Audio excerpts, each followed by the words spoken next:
Bunso Mix Malino binigyan linaw na ang lahat ng paratang sa kanya, buong detalye alamin.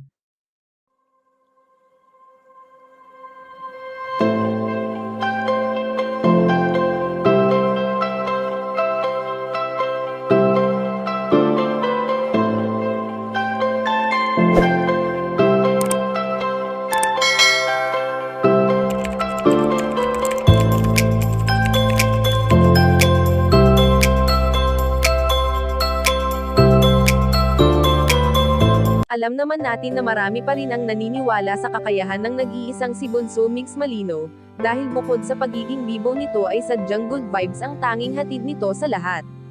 Kaya naman sa tuwing nakakaranas ang binata ng lungkot ay minamabuti na lamang nito na mapag-isa, dahil ayaw nitong nakikita siya ng mga taong nagmamahal sa kanya ng totoo sa ganitong sitwasyon. Sa nagdaang ilang taon sa buhay ni Bunso Mix Malino ay sadyang sinubukan siya ng panahon, dahil ang taong nagmamahal sa kanya ay kinuha na at hindi niya na muling makakasama pa.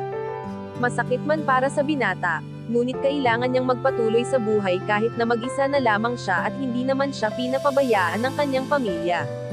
Batid naman nating lahat na nababalot ng intriga ngayon si Bunso Mix Malino, dahil sa pagkakalink nito sa kung sinong babae na hindi nagugustuhan ng karamihan. Kaya naman ayon sa aming impormasyon na nakalap na binigyan linaw na ngayon ng binata ang kumakalat na issue patungkol sa kanya, at ito ay walang katotohanan. Dahil ang pagmamahal nito sa kanyang mga nakakasama ay bilang isang kaibigan lamang at wala nang hihigit pa. Hindi naman lingid sa ating kaalaman na sobrang sweet nito sa mga taong malalapit sa kanya, ngunit sa puso't isipan nito ngayon ay tanging pagtulong ang kanyang priority.